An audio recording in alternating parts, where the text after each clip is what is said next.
Are everyone's bodies the same? 10 years down the line, the same two people would react completely different to the same treatment. The commonest stressor that we see in India is alcohol. The second commonest that is now still coming up is lifestyle change related and metabolic diseases. Fundamental basis of most traditional medical disciplines. So basically it's something to do with going against the authority. Pharma industry, we can look at it two ways. You can look at it a glass half empty, or you can look at it a glass half full. It is what it is, a profiteering industry. The annual expense for a recently developed cancer drug cocktail is $295,000. Prescribe insulin as soon as possible and then tell the patient that they can eat as much as they please because now they're apparently protected by insulin. It's an inaccurate way to look at pharma because they're doing more good than that little conspiracy bad that you're thinking that they're doing. Little bad conspiracy theories? Millions of patients may be misinformed about their options. Ayurveda has no concept of root cause.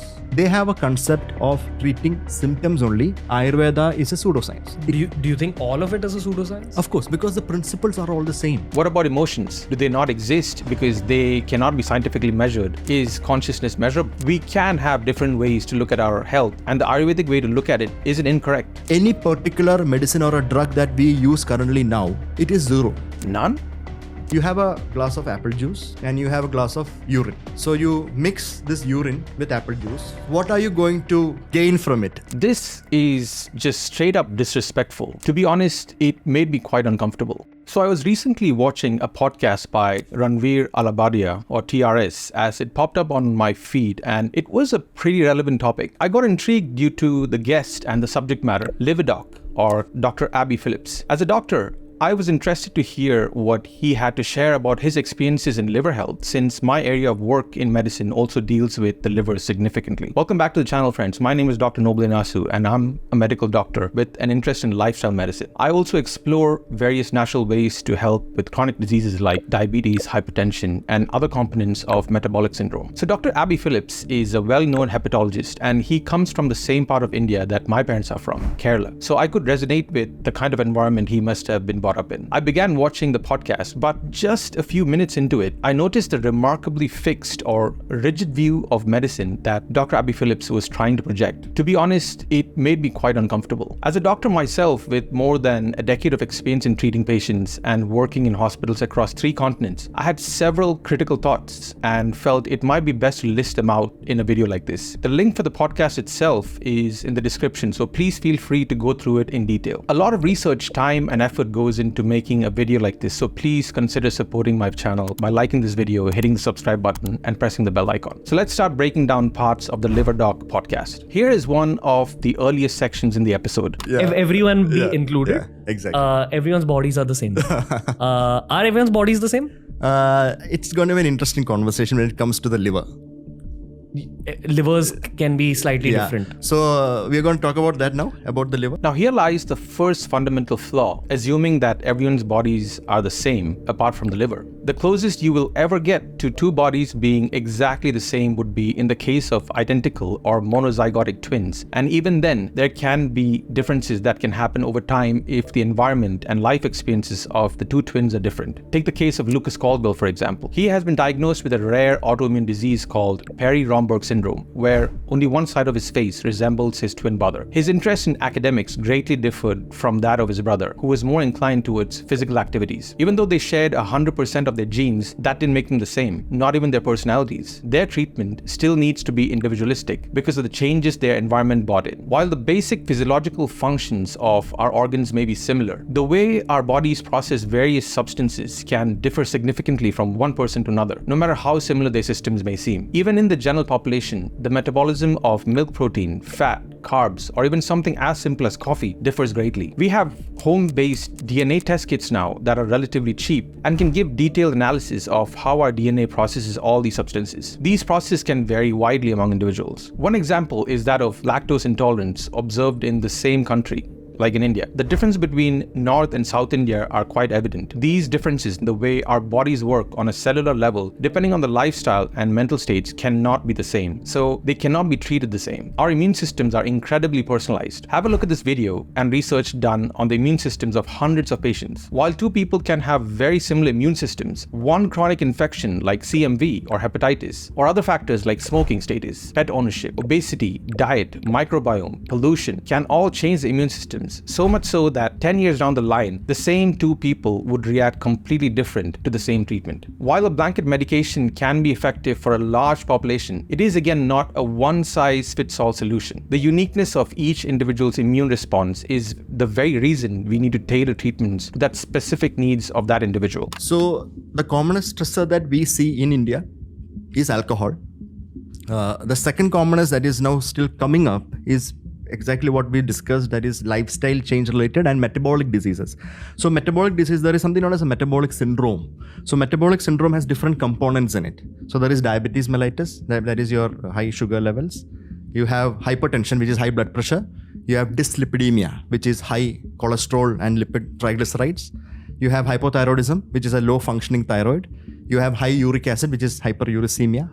All of this is seeming like it's bad diet related. Yeah, so it can be genetic also. It has a lot of familial. It can be within the families also, and it can be acquired also through sedentary life, lack of physical activity, obviously taking a lot of carb-rich foods or calorie-rich, calorie-dense foods. All of this can contribute to it.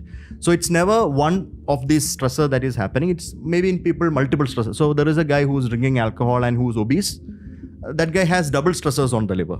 So these are the common stressors from a metabolic health point of view. That is known as metabolic syndrome, which is why now the terminology called non-alcoholic fatty liver. So we have alcohol-related fatty liver and non-alcoholic fatty liver. That is NAFLD, non-alcoholic fatty liver disease. The terminology is now changed to MASLD. That is metabolic dysfunction associated steatotic liver disease. So steatosis means fat in technical terms. So it's now MASLD. So that's how the name is changed, because metabolic health is a huge stressor for the liver. Dr. Phillips emphasizes the growing role of metabolic syndrome. The impact of metabolic syndrome on our health can't be overstated, serving as a root cause of various conditions that are prevalent in today's society. This aligns with current medical understanding, and the research literature consistently supports the connection between metabolic syndrome and diseases like diabetes, cardiovascular issues, PCOS, and more. But this is not just restricted to modern medicine. The effect of metabolic syndrome is a fundamental basis of most traditional medical disciplines. Lack of sleep, poor diet, hydration, stress, excessive eating, bad relationships, all of these cause imbalances in the body over time and give rise to various diseases. This is a converging point of modern medicine and traditional medicine. Dr. Phillips continues to explain facts related to the progression of hepatitis to alcoholic liver disease, cirrhosis, and more. There is nothing much to criticize here. It is his specialization area, and he is right. So I think this vaccination which we were talking about now, it has become very important. Because did you come across this news in the US and I think in the UK, where now children are getting diagnosed with measles, and they are getting measles related deaths now because of that anti-vaccine movement that is going on in the West. As in they're not even taking measles vaccines as a part of the anti-vaccine movement. Exactly. So it started off with the COVID vaccine, and now it is spilled over into the other vaccines, where these vaccines prevented childhood death. Measles, mumps, that is rubella, diphtheria, tetanus, and all of these. So these old world diseases are now making a comeback. So we are back to the hunter-gatherer stage maybe in the next 10 or 20 years, because if they don't vaccinate, and especially kids with these childhood diseases we can prevent, we're going to see a lot of these old world diseases come back to us. What is the origin point of this thought of saying no to vaccines? Oh, that started off with the smallpox era. So at the time, so basically it's something to do with going against the authority. So your government or some authority is saying, take it. So there are a group of people, why should we listen to you? We don't want to take it. So any amount of information, logic or reasoning that you give that particular group, they will not accept it, because they're just looking at doing things against the authority, because they feel stronger that way. Now, he rightfully points out that vaccines have been instrumental in bringing down the prevalence of diseases like measles and mumps. Recognizing the positive role vaccines have played in public health is very important, no doubt about it. However, he also highlights an interesting observation. Despite the success of vaccines, certain diseases have been resurgent. This claim is backed by recent articles and studies indicating a rise in diseases that were once under control, like measles, mumps, and TB. Could this be due to the anti-vaccine movement? Possibly, and this is a great concern. Even the latest global health crisis between 2019 and 2021, vaccines have played an important role in mitigating the initial devastating effects, but the subsequent introduction of boosters as a yearly subscription has sparked debates for all the right reasons. There are legal investigations across the world in many countries to look at what really happened and if there was foul play and profiteering. Dr. Phillips rightly points out that acknowledging cases of side effects from vaccines is essential. The key lies in conducting a comprehensive risk versus benefit analysis. We hear all about the benefits, but who is really doing the risk analysis? I want to talk about that one evil guy. Yeah. What do you when it comes to anti-vaxxing as a concept? Right. Have you ever thought about where it originated? Because there's another conspiracy theory attached to this, Okay. which says that if more people fall ill, the pharma industry makes more money. See, I mean, this is in a way, if you look at how medical science has evolved and why we have vaccines now, why we have a lot of these drugs now which prevents diseases like tuberculosis. We can cure tuberculosis now when it was killing millions centuries ago. It's because of the pharma industry.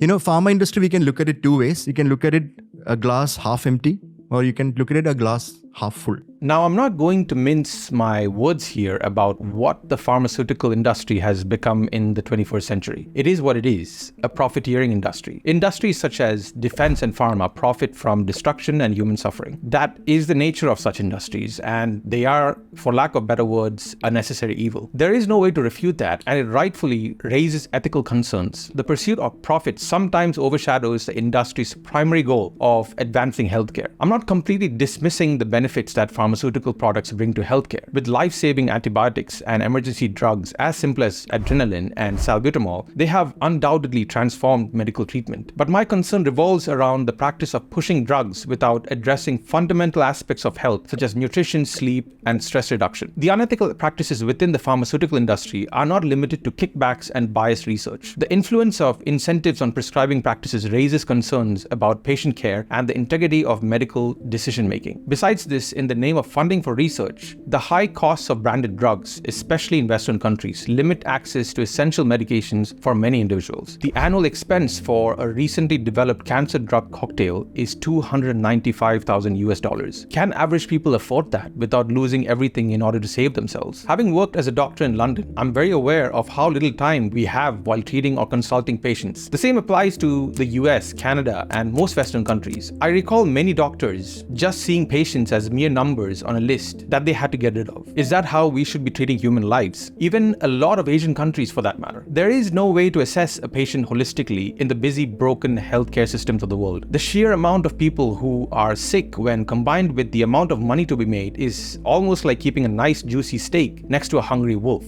The economics are just mind-numbing. Why don't we give more importance and resources to talk about nutrition and exercise in managing chronic conditions like diabetes with our patients instead of drugs and insulin for life? The trend of over-reliance on medications such as insulin is heartbreaking. The industry conveniently neglects the potential for lifestyle interventions to reverse or mitigate the progression of such diseases. The trend now, as I've seen personally from my family and friends who are developing diabetes, is to prescribe insulin as soon as possible and then tell the patient that they can eat as much as they please because now they're apparently protected by insulin. If the blood sugar goes up, we can just always increase the dose of insulin. Is that ethical? Is that science-based? Is that evidence-based? Or in other words, is that humane? I didn't see Dr. Phillips point out any of these important factors. If you are criticizing every other area of alternative medicine, you need to address these unethical factors that are polluting modern medicine as well. He does give a small mention here and there about how unethical practices and characters are present in every sector, but then that is all quickly brushed off with a simple statement. Just looking at pharma as a bad thing is, I think it's not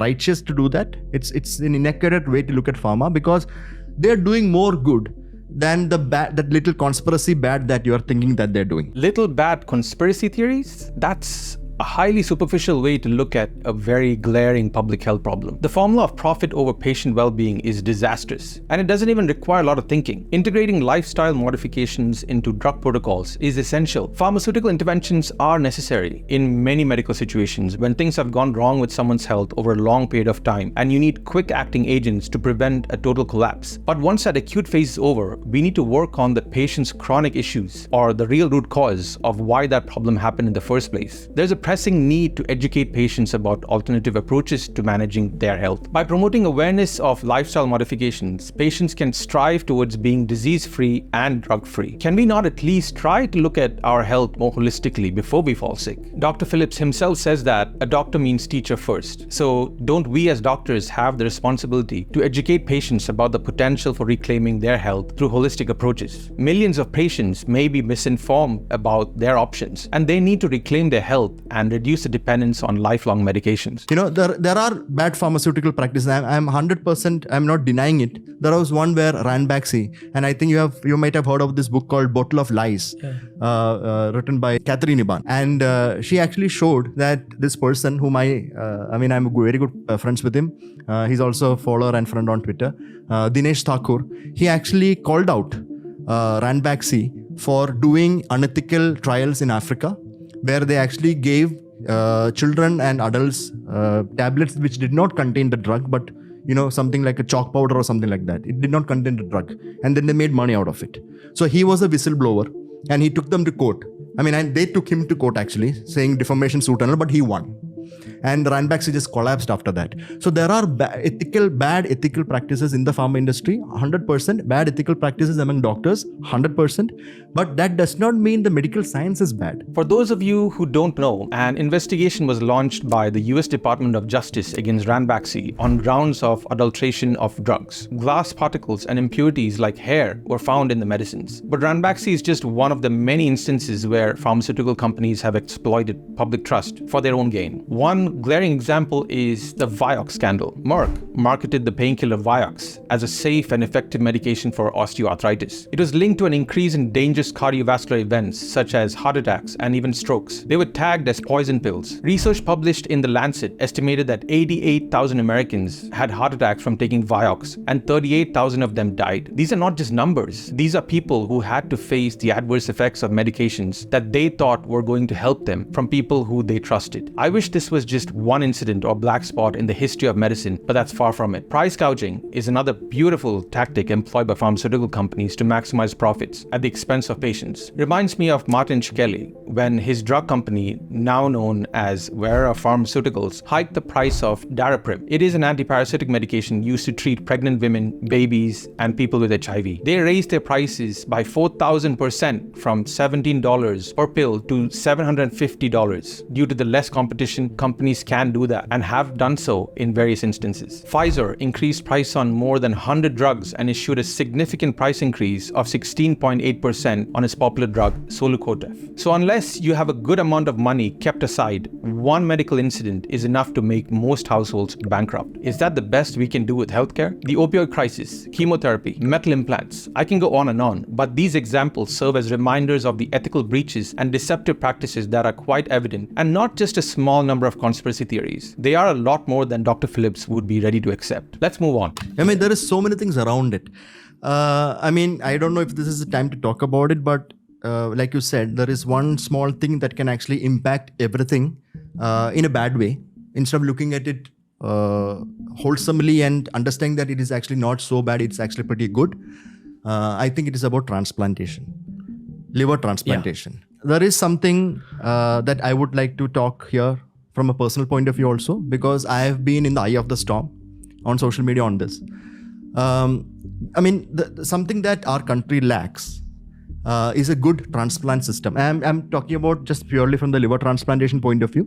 We don't have a centralized system for liver transplantation. There is nothing to argue here, and yes, this is a critical issue, especially for densely populated countries like India, where liver disease poses a significant public health challenge, and alcoholism is rampant to add insult to the injury. Liver infections are very high as well due to poor living conditions and personal hygiene practices. The shortage of donor organs and the high demand for transplant surgeries need stern policies and a well-structured system to address that issue. And experience may not always be the right thing to guide you. See, I understand that there is a doctor who's maybe 50 years of experience and all that, but he'll still treat fatty liver disease wrongly. Really? Yeah, because I get a lot of such cases in my referral unit. So I get a lot of patients who have been treated by very senior gastroenterologists and very senior physicians the wrong way, with just multiple prescriptions for a simple disease which actually required only lifestyle change. So my main job actually in my OPD most of the time is something known as deep prescription. So they'll have 20 tablets. They'll be taking medicines for breakfast, lunch and dinner. It's all for the liver. Almost all for the liver. Some for the uric acid, some for the diabetes. So it's too much. So this is known as polypharmacy, where you just carpet bomb patients with medicines and something will work out. So what I do is I deprescribe all of that and make it into either 1 or 2 medications, and patients are so happy because 1, they understand that their disease is not that bad and they can get a control on it. That actually satisfies the patients. It gives them motivation. And 2, financial burden comes down, which is a big thing and a big deal for our patients in this country. And just because a doctor has got a huge practice and is actually seeing patients for about 10 or 25 years, that does not mean that doctor is actually a good doctor. No, he might be a good person, but when it comes to clinical practice, he might be flawed. So this is my whole idea of talking about what an experienced doctor is versus what a doctor who is actually educationalist. Yeah. So when they actually teach, they're updated and they know exactly what is the right thing to do by their patient. Now, this is the exact idea we have been talking about in this video. This is where alternative medicine serves as a viable option to better diagnose and understand the problem a patient might be facing at a deeper level. Allopathy was a term coined by the person who invented homeopathy. So homeopathy is basically German invention. It's a German physician. His name is Samuel Hahnemann. He invented homeopathy because during the early century, 1800s and all, there were no actual treatments for diseases. And so it was a time when the light bulb was not invented, early 1800s. So at that time, if somebody had a headache, people used to drill a hole in the skull to reduce the headache. People used to bring the blood out, that is known as bloodletting, to reduce the headache. Or if people have some infection and all. They never knew that the germ theory, the infectious causes for disease also was not known at that time. So there was crude forms of treatment which were actually very painful and torturous for the patient. So this guy, Samuel Hahnemann, felt very bad about it. So he invented a system of medicine which was very gentle. So in the process, what he did was to give very diluted forms of medications which actually contains nothing, ultimately, which has very diluted forms, to treat a lot of diseases. That is what homeopathy is. Now that he has mentioned it, let's get into the details. Whenever we make statements like a whole field is useless, we disrespect all the minds who have brought it to what it is today. Homeopathy is a system of medicine founded by physician Dr. Samuel Hahnemann, who lived between 1755 and 1843 in Germany. The contributions of people like him, Dr. Banerjee, Dr. Rajan Shankaran in India, and many others in this field become undermined when people ridicule a whole way of looking at health. Their expertise and dedication have helped millions of people find relief from various ailments. They found the cure to complex conditions that required deeper exploration when modern medicine didn't approach the problem the way it needed to. Homeopathic physicians go very deep into the patient's life and talk about their peculiarities, fears, dreams, likes, dislikes, feelings, besides all the physical symptoms. Do these factors not matter when we treat a patient's problems? Initial consultations with a homeopath can last 1 to 2 hours, and these sessions themselves are healing. Patients see that someone is finally listening to them rather than handing them a prescription slip without even doing a basic examination. We can't be smug about modern medicine and completely dismiss this alternative way of treating patients. In 2010, the House of Commons Science and Technology Committee said there is no evidence that homeopathy is effective as a treatment for any health condition. Any health condition. Have a look at this study involving 3,981 patients in Switzerland and Germany. They found that homeopathic medicines play a beneficial role in the long-term care of patients with chronic diseases. Major improvements in quality of life were observed for adults and young children. The patients were observed to have allergic rhinitis in men, headaches in women, atopic dermatitis in children, and various other conditions. Were their experiences simply placebo? Or is there more to it, and we are just not equipped enough to understand the way these treatments work? I doubt people who completely dismiss everything other than their own field of medicine would be the right people to understand and make a judgment on its effectiveness. Moving on. When I approach that jaundice patient, what will I do? I'll work him up for the causes of jaundice. So I'll first look at hepatitis viruses causing jaundice. I'll see if the patient is having significant amount of alcohol use. I'll see if this patient is on any specific drugs which can cause jaundice, because there are drugs that can harm the liver. So I'll look at all of these, and ultimately I'll figure out, yes, the jaundice is because of this disease. Imagine it is hepatitis B. The jaundice is because of that. So I give him a medicine for hepatitis B, and the jaundice is gone. So he gets cured from the jaundice because he got cured from the hepatitis B. So the medicine is an antiviral, which is a drug that acts against hepatitis B, and then he's fine. Now imagine the same person going to a Ayurveda. Ayurveda has no concept of root cause. Even though we keep hearing root cause in alternative medicine practice, they have no concept. They have a concept of treating symptoms only, but not diseases. So jaundice in Ayurveda is just jaundice. They'll come with jaundice, and they have these ancient texts, which was written ages ago by these sages at the time, based on observation and faith and belief, but not tested, not validated, not experimented on, without any other replication. That means, for some treatment to be useful, to be recommended or approved, A large number of people. Large number of people has to be tested, and it has to be from different groups. So I make a drug and I say that this drug is good for this. Doesn't make sense, because another group also has to say it. So otherwise it becomes a bias from my side. So it's my drug, so I say it's good, but that is known as validation and replicability. So this is all part of scientific medicine.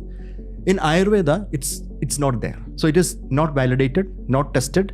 You cannot falsify it, in the sense that you cannot change it, because it's already fixed in the textbook that in this case you have to give this only. Contrary to popular belief, there have been studies and clinical trials conducted to evaluate the efficacy and safety of Ayurvedic treatments for various conditions. As you can see in this study, 290 patients with a confirmed diagnosis of rheumatoid arthritis over 7 years were provided with individualized Ayurvedic treatment. The doctors closely adhered to principles set forth in classic Ayurvedic texts. As it turned out, even patients with severe functional limitations showed significant improvement after Ayurvedic treatment. Coming to jaundice. According to Ayurvedic principles, jaundice occurs when there is an excess of pitta. It leads to the accumulation of toxins in the liver and bile ducts. Unlike how modern medicine works, Ayurveda focuses on restoring balance to the doshas through dietary modifications, lifestyle changes, and herbal remedies. They do not make the patients instantly dependent on the pills. Ayurveda, like homeopathy and traditional Chinese medicine, takes a personalized approach to treatment. They consider an individual's constitution and how they interact with their environment. We need a more integrative approach to healthcare, where modern medical treatments are complemented by Ayurveda or homeopathy for chronic conditions. This approach has worked wonderfully in states like Kerala. This approach prioritizes accurate diagnosis and appropriate medical intervention while leveraging alternative therapies to support the body's natural healing processes. We can't have a lopsided view of healthcare. Ayurveda is a pseudoscience, in the sense that Do you think all of it is a pseudoscience? of course, because the principles are all the same. It's based on Vata, Pitta, Kapha, and it's based on the elemental theory of disease formation. And if you ask an Ayurveda what a Vata is, what a Kapha is, how do you measure it? Please show it to me. They can't. They'll go philosophical. So it's a philosophy of treatment in Ayurveda and all that. There's a lot of philosophy, a lot of belief and faith and all attached to it.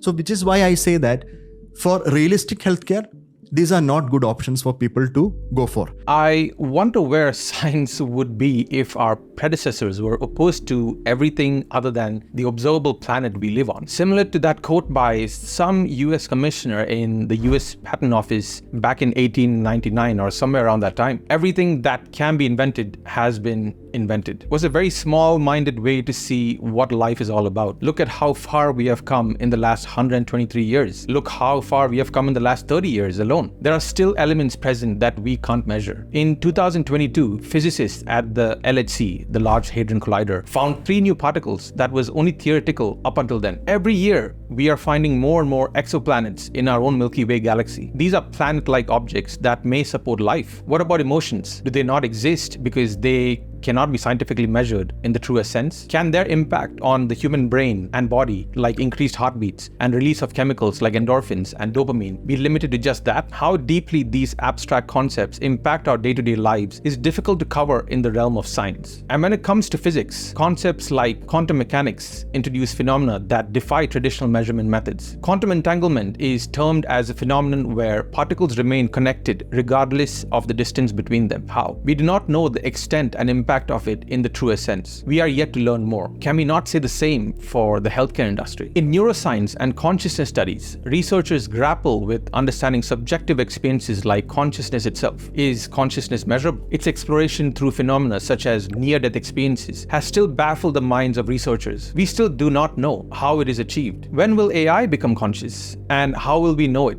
And what would that look like? Is it even possible? The answer to all that we don't know yet. Does that mean none of it exists? A scientific mind demands openness to possibilities and acknowledging the abstract ways our minds work. We can have different ways to look at our health, and the Ayurvedic way to look at it isn't incorrect. It's just different. Moving along. Now, you'll hear stories that, Ayurveda has actually improved certain conditions. So this skin disease is there, it's gone. Or this asthma was there, it's gone. This jaundice is there, it's gone because of Ayurveda. You do hear it. I get a lot of such responses also.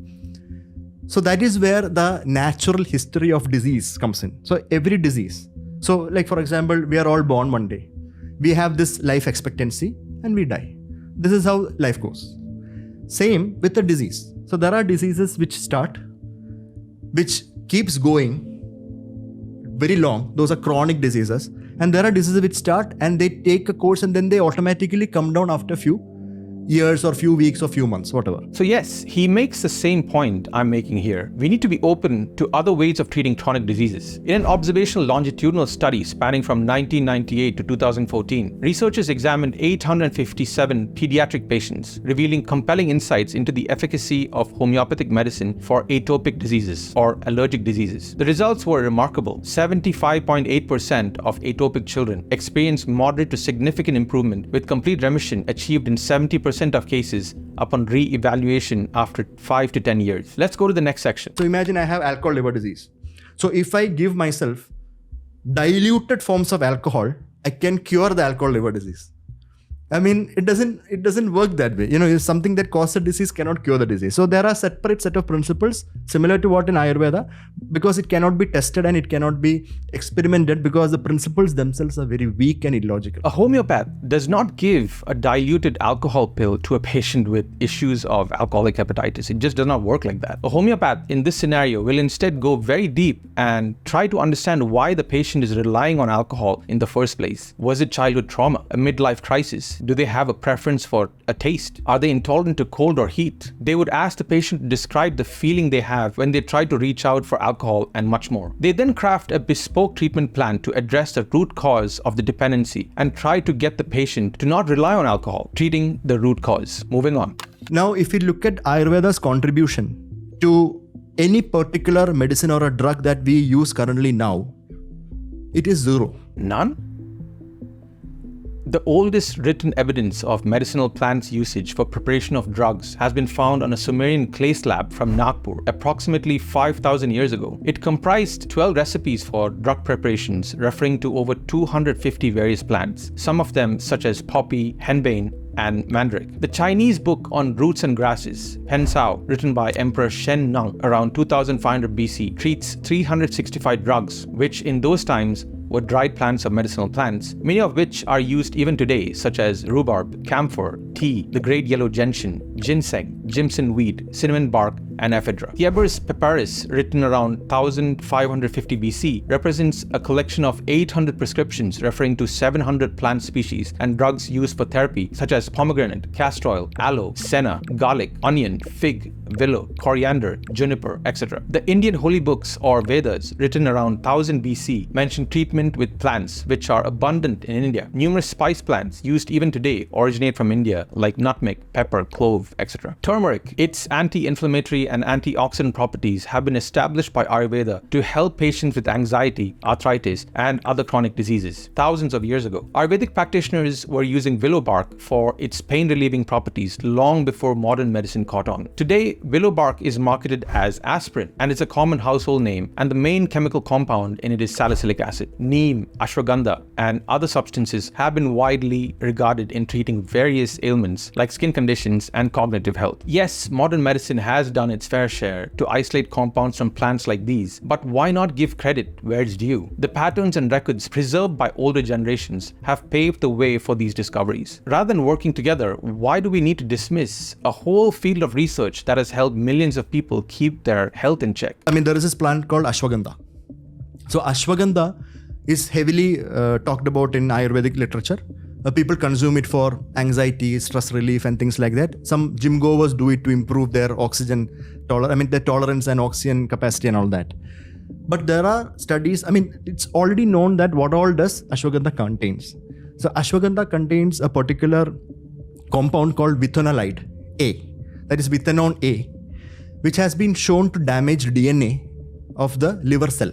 This is a valid point. Just like in the pharmaceutical industry, there is a push for all sorts of supplements now. Many people view supplements and vitamins as harmless and feel that taking them regularly is perfectly fine. This is not true. A study published in the New England Journal of Medicine found that adverse effects of supplements were responsible for an average of about 23,000 emergency department visits per year. Many drugs, including chemotherapy agents, can damage DNA and liver function if used recklessly. Just like how you wouldn't take chemotherapy drugs without medical supervision, it's important to approach Ayurveda, herbal medicine, homeopathy, or any form of medicine or dietary supplement with caution. The principles remain the same. We need to collectively understand that supplements are just that, supplements. They're meant to fill in the gaps in your diet to provide support when needed, not to be taken carelessly or as a replacement to good nutritious food. Once your body is back on track, all you really need is good old-fashioned nutrition, rest, hydration, exercise, fulfilling relationships, and a sense of purpose to keep you going strong. These things go a long way, and Ayurveda, homeopathy, Chinese medicine all promote that as their foundational principles. They contribute to a healthy lifestyle that treats diseases in a more sustainable way. The way I see integrative medicine is, you have a glass of apple juice and you have a glass of urine. So you mix this urine with apple juice.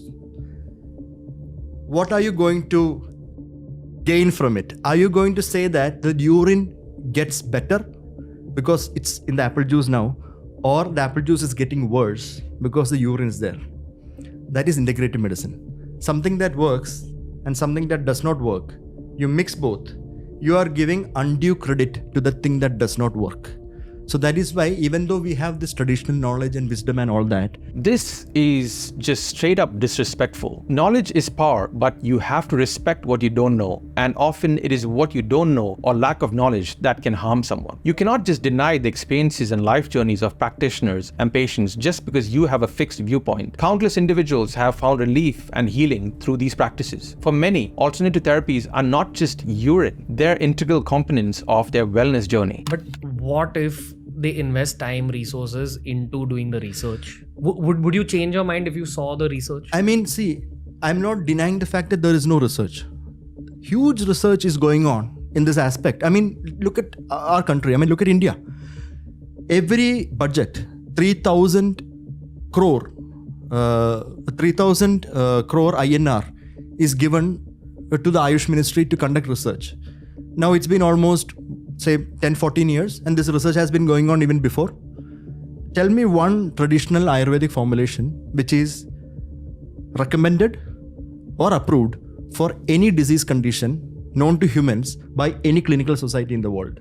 We need an Ayurvedic doctor for that. No, I'll tell you the answer, zero. So Dr. Phillips discusses the hierarchy of clinical evidence ranging from level 1 to level 5 in evaluating the effectiveness of treatments, and that no research is being done in alternative medicine. One point to consider here is the amount of funding difference between alternative medicine and the pharma industry. The pharmaceutical industry's immense profits afforded unparalleled resources for conducting and funding research as they please. I'll give you some numbers. Dr. Phillips mentioned that the AYUSH ministry, which is the Department department that oversees all alternative forms of medicine in India, gets about 3,000 to 4,000 crores in funding each year. It was much less before, and Prime Minister Modi has given a strong emphasis on strengthening this sector, and he's also very determined to get more evidence-based research out of all forms of alternative medicine. Now, 4,000 crores is roughly $500 million US. Want to hear what the global budget for pharma would be? An average of $249 billion. That is 20 lakh crore each year, and it grows by about 5% each year, a difference of 500-fold. Even with this huge gap in budget, AYUSH is conducting a lot of studies and research across many disciplines. Have a look at this central research repository by AYUSH. It has over 42,000 research articles on various medical conditions open to the public to view and scrutinize. Once again, the point is not that one is better or worse than the other. There is research and work being done, so mutual respect is key. You do a set of things or you avoid a set of things, you can actually avoid getting into trouble. So doctors don't want damage control. They actually want people not to get sick. So the number one is that physical activity is very important for liver health. By physical activity, I mean, and this is studied also well, you need to have 150 minutes of moderate to rigorous physical activity per week, which is easily doable for everybody. So it's 150 minutes of moderate to rigorous physical activity in a week. So let me define moderate and rigorous. So moderate is just cycling, swimming, brisk walking. Brisk walking is basically you take 100 steps in a minute. So that's 100 steps in 60 seconds. That's brisk walking. Or simply running for at least 3 hours to 4 hours in a week.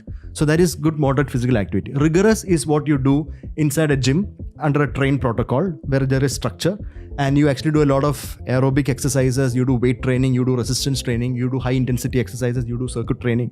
All of this will come under vigorous activity. Dr. Phillips touches upon lifestyle factors affecting liver health, and here he's spot on. These are fundamental truths that cannot be ignored. I do not have much to add here. In his conclusion, he emphasizes the scientific method's pillars: observe, test, validate, and replicate. Yet this approach may overlook the human diversity and the complexities of life itself. We're not all cut from the same cloth. We have our own genetic makeup, experiences, and responses to treatment. Dr. Phillips rightly points out that medical knowledge evolves. Once deemed effective, practices might be proven otherwise, and vice versa. In medieval times, a hole was made in the skull by cutting or drilling it for cranial surgery. Thank God it's the 21st century, right? But that was cutting-edge research and advances in medicine for that time. Similarly, 1,000 years from now, someone might laugh at how we are throwing chemical cocktails at people in the name of medicine and zapping multiple systems at a time, trying to cure a symptom. This is why we need to always have an explorative mind and take cues from nature or any source possible. Use scientific medicine to get some observable measurements and strive to understand the unseen parts of a treatment which we will eventually be able to measure. Alternative medicine often advocates for a holistic approach, focusing on overall well-being rather than symptom management. While it may not align with the reductionist methodology of modern medicine, there is value in considering the broader perspective of health and wellness. Dr. Phillips and many like him adhere strictly to the scientific method, which indirectly generalizes humanity, reducing us to a standardized model that does not reflect our true diversity. The scientific method certainly has its merits, but it's important to recognize its limitations, especially when dealing with exceptions that fall outside the norm. Ultimately, while knowledge is worthy of respect, so too is the humility to acknowledge that we don't know. And frankly, I found that missing in this podcast. There's still so much about the human experience and the universe at large that eludes our understanding. It's in this space of uncertainty and exploration that true discovery thrives. We need to remain humble enough to accept the world that we are yet to explore. And before completely dismissing any fields, we need to look at them from a different perspective. Are we doing that? Take psychedelics, for example. Doctors are increasingly becoming aware of the effects of psilocybin in treating complex mental health problems like depression and PTSD. I personally know psychiatrists who team up with shamans to conduct ayahuasca ceremonies for their PTSD patients. I've met these PTSD patients and have heard their first-hand account of recovery and how they're able to function now. Many have found new purpose and meaning in life, but these could easily have been patients who would have ended up being addicted to antidepressants to only commit suicide one day. The loss is theirs and for their loved ones. I also know of gastroenterologists and endocrinologists who work hand in hand with naturopathic doctors for their IBS, IBD, and diabetic patients. Being on heavy dose steroids, insulin, and other drugs as strong as chemotherapy, the patients with these conditions are often young individuals who can barely walk because of the side effects of pharmaceutical medicines. Natural natural treatments help them with the side effects and in many cases help with faster recovery and treatment rates. This is true healing, and these are true healers who want the best for their patients. I'm sure there are people on both sides watching this video. Ones who must have suffered the loss of a family member or a friend, or suffered themselves to the neglect and inappropriate care of modern medicine, and ones who might not have received the right modern medical treatment on time and ended up in the hands of an ill-intentioned alternative medical practitioner. But instead of taking sides, what if the treatment